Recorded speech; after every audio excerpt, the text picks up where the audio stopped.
오늘은 2020년 9월 4일 금요일 새벽입니다. 새벽 기도회를 사도신경으로 신앙 고백을 하시면서 시작하도록 하겠습니다. 나는 전능하신 아버지 하나님, 천지의 창조주를 믿습니다. 나는 그의 유일하신 아들, 우리 주 예수 그리스도를 믿습니다. 그는 성령으로 잉태되어 동정녀 마리아에게서 나시고 본디오 빌라도에게 고난을 받아 십자가에 못 박혀 죽으시고 장사된 지 사흘 만에 죽은 자 가운데서 다시 살아나셨으며 하늘에 오르시어 전능하신 아버지 하나님 우편에 앉아 계시다가 거기로부터 살아있는 자와 죽은 자를 심판하러 오십니다. 나는 성령을 믿으며 거룩한 공교회와 성도의 교제와 죄를 용서받는 것과 몸의 부활과 영생을 믿습니다. 아멘. 오늘의 찬송은 찬송가 220장 사랑하는 주님 앞에입니다. 개인적으로 이 찬양을 부르며 하루를 시작하시면 좋겠습니다. 오늘 이 시간 함께 나눌 말씀은 마태복음 19장 1절에서 12절까지의 말씀입니다. 신약성경 28면에 있는 말씀인데요. 제가 봉독하겠습니다.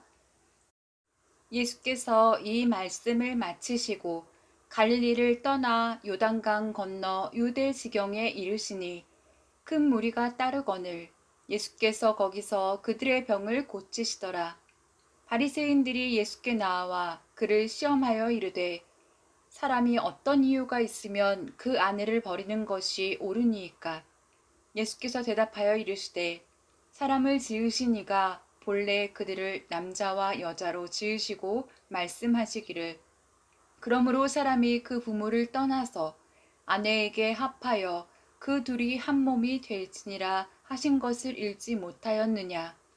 그런즉 이제 둘이 아니요 한 몸이니 그러므로 하나님이 짝지어 주신 것을 사람이 나누지 못할지니라 하시니 여짜오되 그러면 어찌하여 모세는 이혼 증서를 주어서 버리라 명하였나이까? 예수께서 이르시되 모세가 너희 마음의 완악함 때문에 아내 버림을 허락하였거니와 본래는 그렇지 아니하니라. 내가 너희에게 말하노니 누구든지 음행한 이유 외에 아내를 버리고 다른 데 장가드는 자는 간음함이니라. 제자들이 이르되 만일 사람이 아내에게 이같이 할진대 장가들지 않는 것이 좋겠나이다. 예수께서 이르시되 사람마다 이 말을 받지 못하고 오직 타고난 자라야 할지니라. 어머니의 태로부터 된 고자도 있고 사람이 만든 고자도 있고 천국을 위하여 스스로 된 고자도 있도다. 이 말을 받을 만한 자는 받을지어다. 아멘. 오늘 말씀은 이혼과 결혼을 주로 다루고 있습니다. 결혼과 이혼, 오늘날에도 사람들의 관심과 주목이 쏠리곤 하는데요. 예수님 시대에 이혼에 대한 이야기는 이 당시 유대 사회의 역사적 상황에서 매우 민감한 사안이었습니다. 헤롯 안티파스가 아내와 이혼을 하고 형제 빌립의 아내를 취하여서 결혼한 것이 유대법에 합당한지 아닌지에 대한 논란이 있었기 때문입니다. 왕가의 불륜 스캔들로 인해서 유대 사회가 술렁거렸고 이 일에 대해 세례 요한은 비난을 했습니다. 그리고 결국 요한은 이 일 때문에 죽임을 당했습니다. 바리새파 사람들이 예수님께 다가와서 묻습니다. 무엇이든 이유만 있으면 남편이 아내를 버려도 됩니까? 이 바리새파 사람들이 이 질문을 예수님께 하는 의도가 예수님을 시험하려고 하였다고 묻고 있다고 이 성경은 기록하고 있습니다. 이 질문의 의도는 왕가의 불륜 스캔들로 인해 당시 유대 사회에 민감했던 이 이혼에 대한 질문을 예수님께 던짐으로 인해서 예수님을 공경에 처하게 하기 위한 의도가 컸다라는 것을 명확하게 보여주고 있습니다. 세례 요한은 헤롯 안티파스의 부당한 이혼과 재혼에 대해 비난을 하다가 죽임을 당했는데 예수님이 세례 요한과 같이 이들의 재혼을 이혼을 비난을 하지 않는다면 유대인들 사이에 큰 실망과 분열이 일어날 것입니다. 그리고 예수님이 세례 요한과 같이 비난을 한다면 예수님 또한 세례 요한과 같이 헤롯 안티파스의 정권의 공격과 죽임의 대상이 되게 만드는 그러한 질문이었습니다. 바리새인들은 이런 당시 유대인들의 관심이 컸던 정치적이면서도 도덕적인 이 민감한 이슈를 꺼내놓고 어떻게든 예수님을 공경에 처하게 만들고 죄를 덮어씌울 근거를 가질 수 있을 것을 기대했던 것입니다. 그래서 이들은 무엇이든지 이유만 있으면 남편이 아내를 버려도 됩니까? 하고 당시의 민감한 이슈를 예수님께 던져 질문을 하는 것입니다. 유대인들은 신명기 24장 1절에서 2절의 내용을 근거로 해서 이혼의 합리성을 찾아왔습니다. 이 말씀은 이러한데요.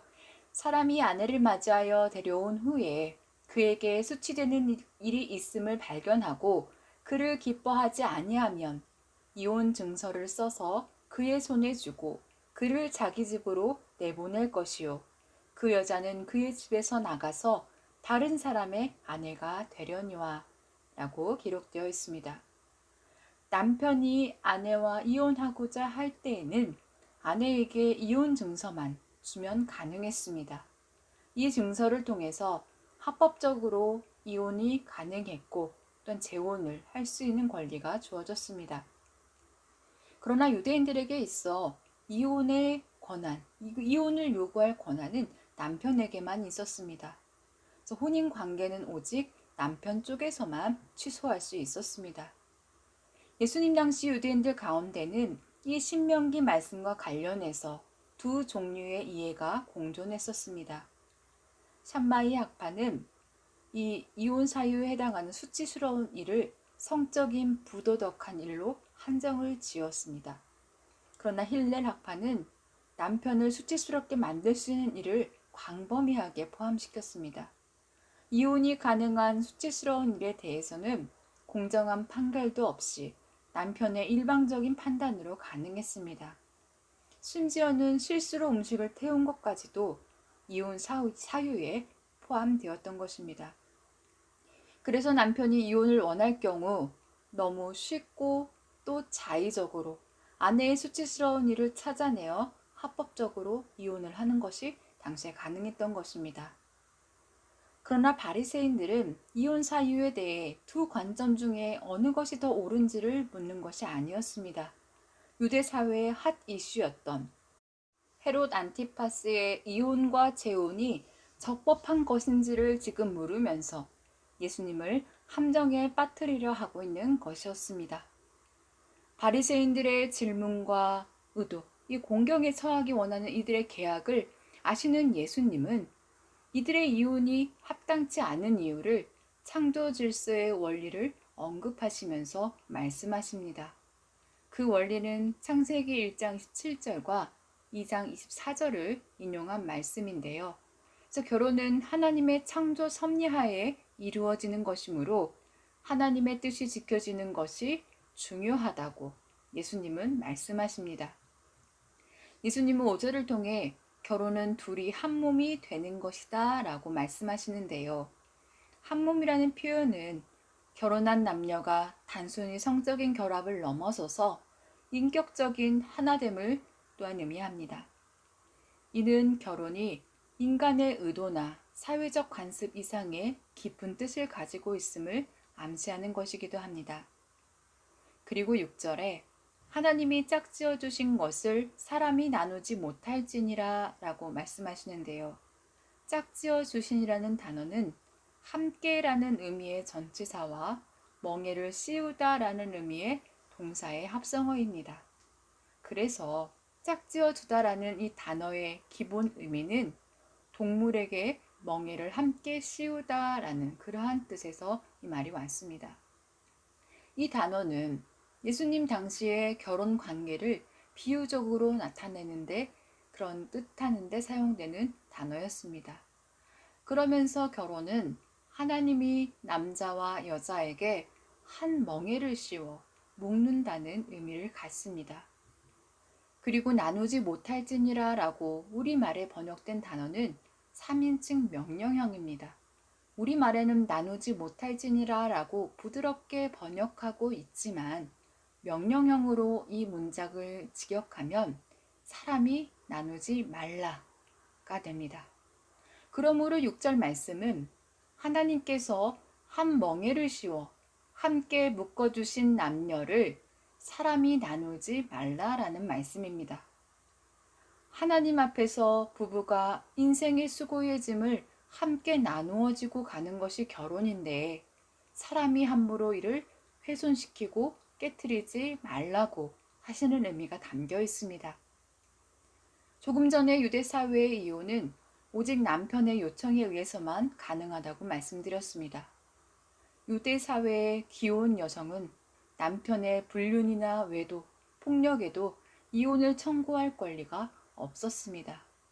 그러나 아내가 결혼을 깨트릴 만한 결격 사유가 없고 성실하게 가정의 일들을 해왔음에도 불구하고 어느 순간 마음이 변한 남편으로 인해서 이혼의 위기에 내몰리고 생계가 위협을 받을 수 있었습니다. 예수님은 당시 유대인들에게, 특히 남성들에게 아내와 이혼할 이유, 남편이 아내를 버려도 좋을 이유가 무엇인지가 중요한 것이 아니라 남편이 아내와 인생의 무거운 짐을, 고단함을 나누는 것이 하나님의 창조의 원리에 있어서 중요하다는 것을 일깨워 말씀하십니다. 그리고 하나님 앞에서 함께 인생의 멍에를 지겠다고 약속한 사이이니 남편이 함부로 결혼을 깨트리지 말도록 이혼을 결정하지 말라라는 명령으로 6절의 말씀을 읽을 수 있는 것입니다. 이 말씀에 바리새인들이 예수님께 묻습니다. 그러면 어찌하여 모세는 이혼 증서를 주어서 버리라고 명하였나이까? 그러면 왜 모세는 이혼 증서를 써주고 아내를 버리라고 명령하였습니까? 라는 그러한 질문입니다. 이 말씀 또한 신명기 24장의 1절에 4절의 말씀에 근거한 질문인데요. 이 신명기 말씀에 이혼에 대한 규정이 있는데 왜 이혼 규정을 무시하는 명령을 예수님이 지금 하고 계시는지 반박하는 것입니다. 이에 대해 예수님은 8절과 9절에 이렇게 말씀하십니다. 제가 세번역 성경으로 읽겠습니다. 모세는 너희의 마음이 완악하기 때문에 아내를 버리는 것을 허락하여 준 것이지 본래부터 그랬던 것은 아니다.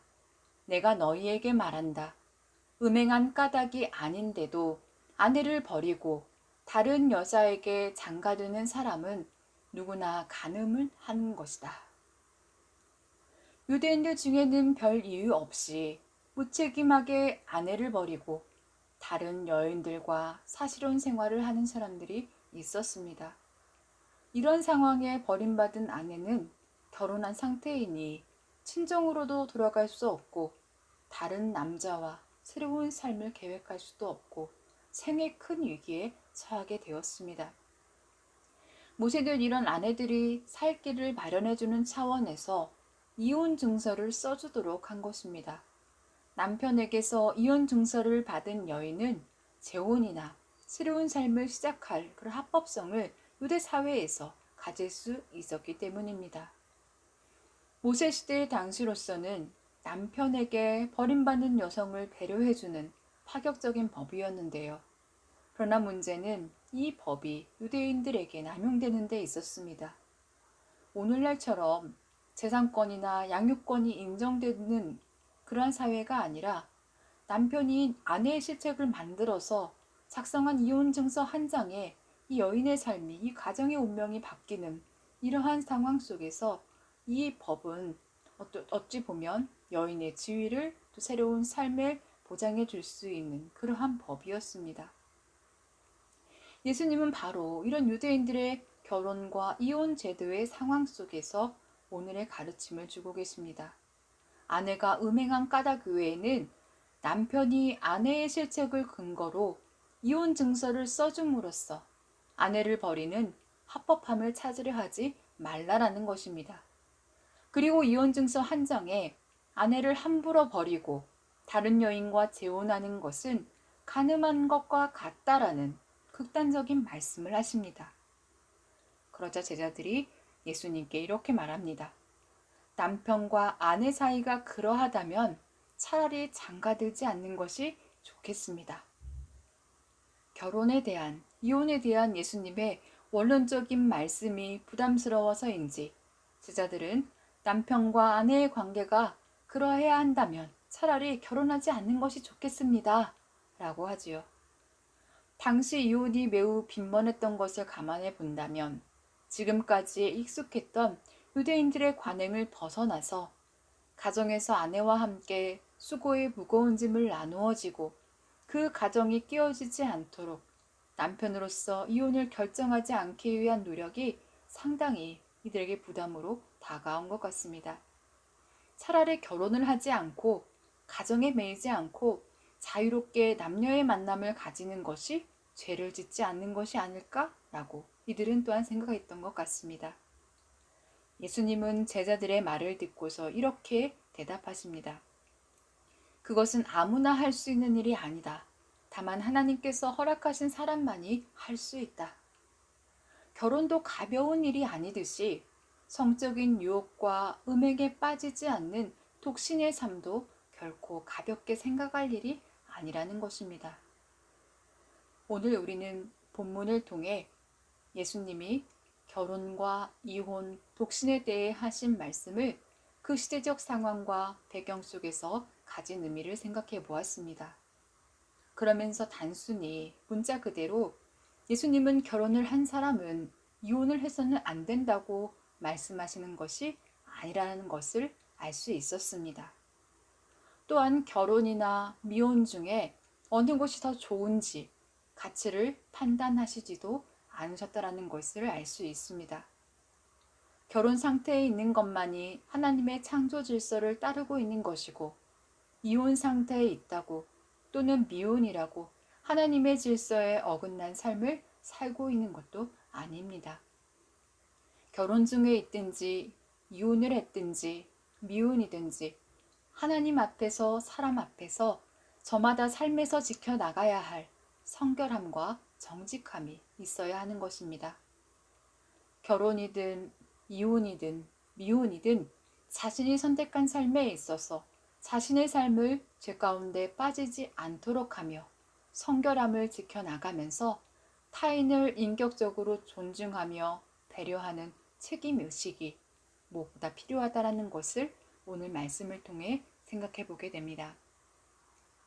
오늘 하루도 저마다 주님이 허락하신 가정의 삶의 자리에서 하나님의 나라를 이루어 가시면서 평안과 안식과 행복을 누리시는 그 길을 향해서 열심히 기도하시며 달려가시기를 간절히 소망합니다.